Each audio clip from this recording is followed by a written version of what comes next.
time didn't like me. Tragedy for this small Wyoming town.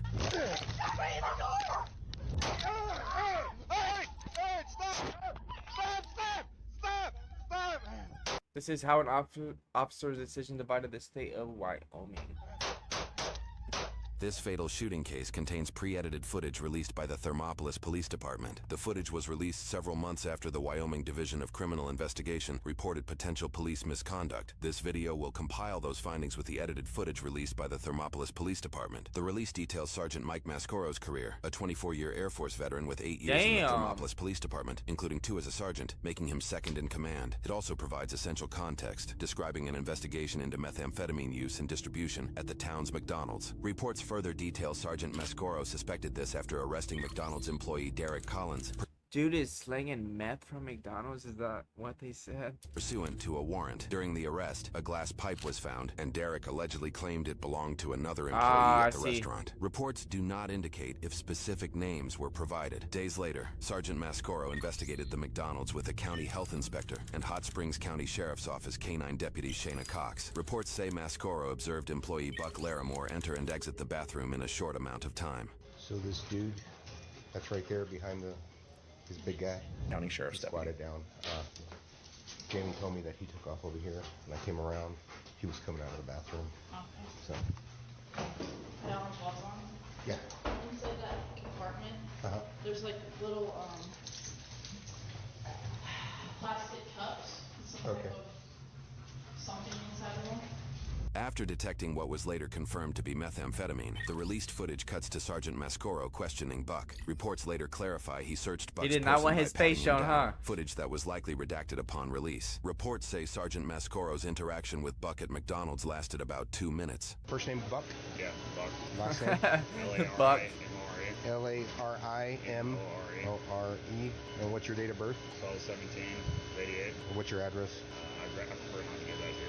The footage cuts to Sergeant Mascoro away from the scene, stating he determined Buck lied about his last name and birth date, and that Buck left work without informing anyone. Other reports clarify the restaurant was shut down by the health inspector after methamphetamines were found, indicating Buck may have left during the shutdown, but still lacked managerial approval to do so. Additional reports highlight 2 texts Buck sent to an employee at this time. "Don't give them my address without a warrant. This is ridiculous, and I left without clocking out and the machine needs aired out. I was tired of getting harassed over something that had nothing to do with me." In post-incident interviews, one witness described Buck's behavior as shifty. One employee said she did not know Buck to use drugs. She indicated she knew him for some time, having worked multiple jobs with him. That same employee also stated Sergeant Mascoro had been, quote, "nothing but helpful with us." The video then says Mascoro called Hot Springs County Attorney Kelly Owens, who initially agreed he had probable cause to cite or arrest Buck. However, reports added important details. Mascoro called to ask if he was within his legal authority to request Buck's information. Owens said yes, and when Mascoro stated he intended to arrest, she advised against it, stating that if she was in Buck's position, she would avoid arrest by not opening his front door. Owens suggested Mascoro should just provide a misdemeanor citation. No warrant was issued for Buck's arrest. Regardless, Mascoro went to Buck's residence to arrest him for interference with a peace officer by providing false information just 3.5 hours after their initial contact. The video says Mascoro was unable to secure a backup officer. Post-incident reports say the same Hot Springs County deputy was on duty, but Mascoro later said he felt he had already used too much of their time during the morning investigation. It appears he opted against requesting, adding in the interview, "It's the nature of this job."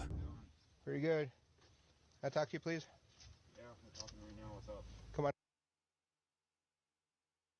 Don't mute the audio. Okay.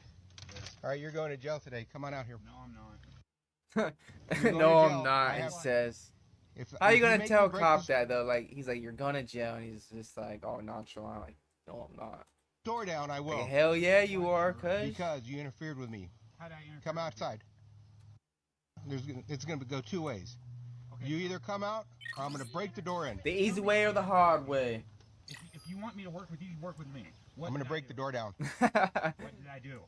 You interfered. You gave me the wrong name, wrong date of birth. Buck Larimore. Come out. 12/17/89, sir. Buck, I'm going to break this and come in after you. I bet you he's out the back door. Oh, no, this is where he gets shot, huh?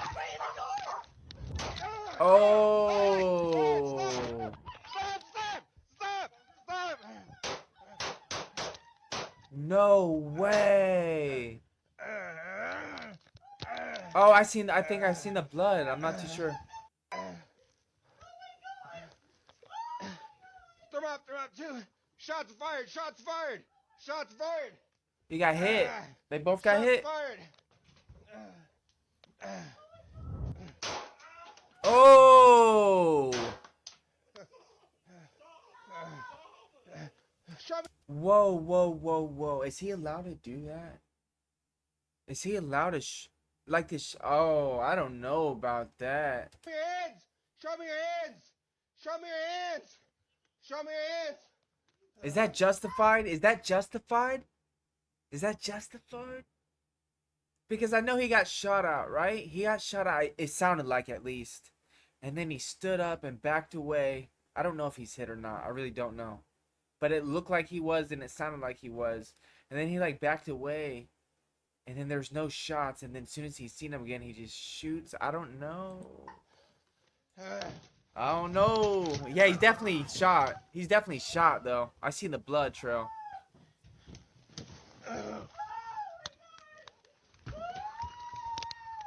Oh, he's hit. He's bleeding bad.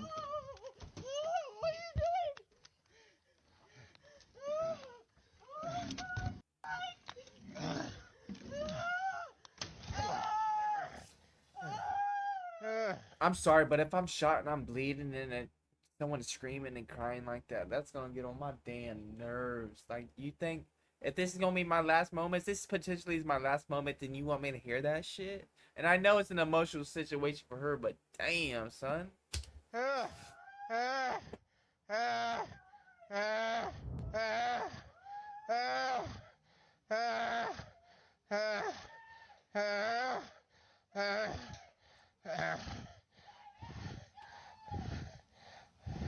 Dude, he better put some pressure on that.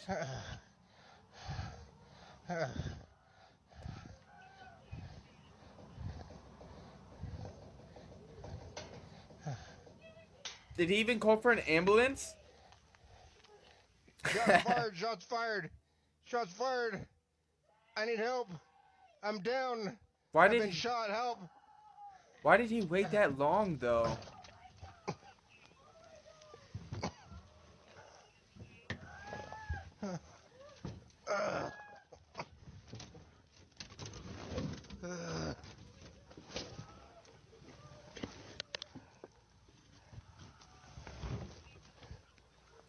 That was a long time to call for backup and saying you're down, though. Wasn't it?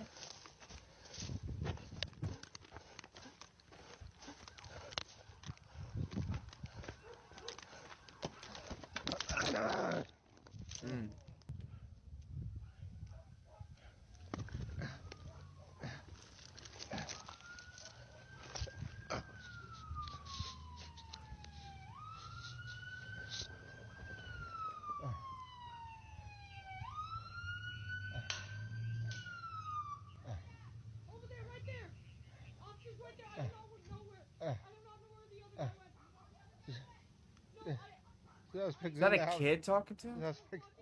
He's in the house. No, I'm shot. I'm shot. Help. Help. Help. Where you shot? Yeah, Where you shot? I don't know.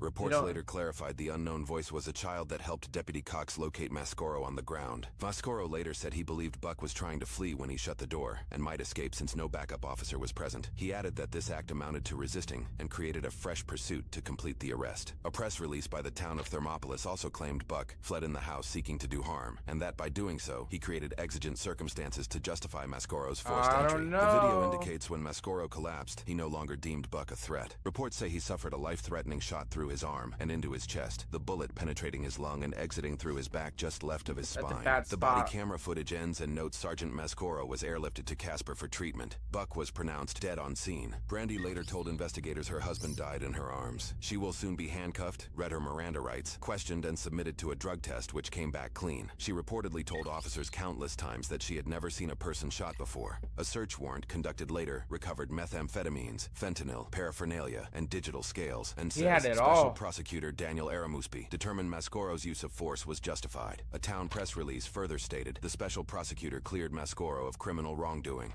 But was he even allowed to go in the house like that?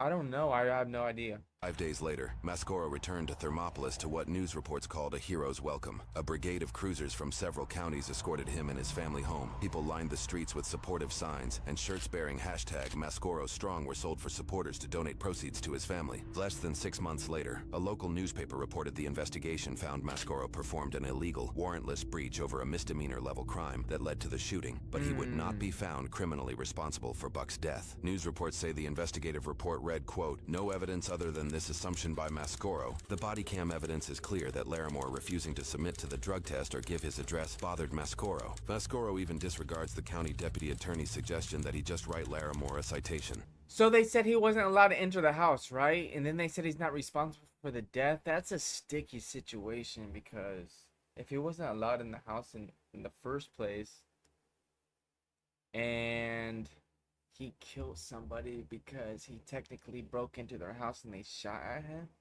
that's how I kind of see that. Even though, I don't know. A decision letter states Mascoro is not criminally culpable for killing Buck under Wyoming law due to an exception to the self-defense castle doctrine. But is it really self-defense if you broke into somebody's house? That protects on-duty police officers. An article reported that Sergeant Mascoro was the subject of a Peace Officer Standards and Training, or Post-Misconduct investigation, that concluded in 2023, just 1 week before the shooting. He was cleared after Post found no clear and convincing evidence of a violation of the state's policing standards. The case arose from an alleged excessive force claim after a suspect suffered eye lacerations requiring 9 stitches. The report states Mascoro did receive an oral reprimand for his delay in activating the body camera. Buck's mother and wife soon gained community support. An online petition by citizen Jason Bowman calling for Mascoro's removal drew over 3,800. Cop cleared in fatal shooting but illegally broke into home. You can't illegally break into someone's home. They shoot at you, you kill them, and then say self-defense. That's weird. Signatures, nearly 1.5 times Thermopolis's population. A small protest followed, and at a town council meeting on the issue, residents were split between praising Mascoro and calling for his resignation. One notable comment made by Mike Chimenti, a former mayor of the town and self-proclaimed policeman for 43 years, stated he never saw as many write-ups or arrests for drugs, or seen the drug trafficking and druggers scared of this community like they have been since he went to work. Wyoming has extremely strict restrictions on the release of body camera footage, but finally, 10 months after the incident, the body camera footage presented in this video was released. Mascoro reportedly performed administrative duties at that time. 4 months later, and 14 months after the incident, a town press release announced his full-duty reinstatement. It'd be another 10 months or 2 years after the incident that Buck's mother Deborah Larimore Fenton and his wife Brandy Larimore filed a civil lawsuit to sue Mascoro and the Thermopolis Police Department for wrongful death. The suit claims Mascoro, and to an extent the department violated Buck's rights with a warrantless search, used excessive force, caused negligence and emotional distress. They are asking for $3 million in damages. This seemingly led the town council to vote on Mascoro's resignation. After a reportedly heated floor debate, only one member voted against resigning him. 8 days after the civil lawsuit was reported by local news, Mascoro resigned. Roughly a month later, Post commissioners held a separate vote on Mascoro retaining his peace officer certification. The commission unanimously voted to decertify Mascoro, preventing him from being an officer in the state of Wyoming. The Post commission can be quoted saying, "It should be noted too, Mascoro denies any wrongdoing. It's a simple certification surrender." The civil case is still open and is being handled by the 5th Judicial. You can't say you did nothing wrong, then you like kind of step away from your job at the same time, right?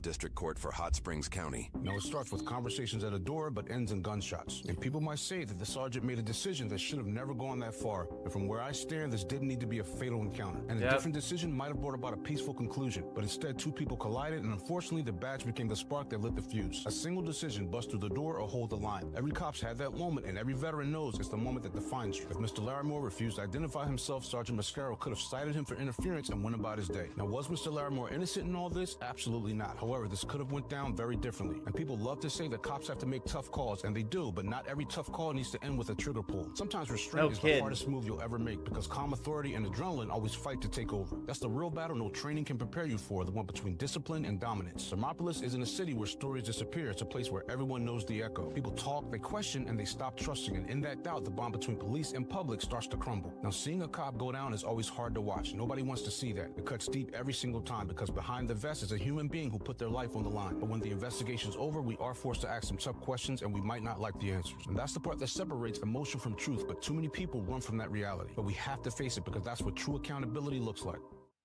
That was nutty. That was nutty.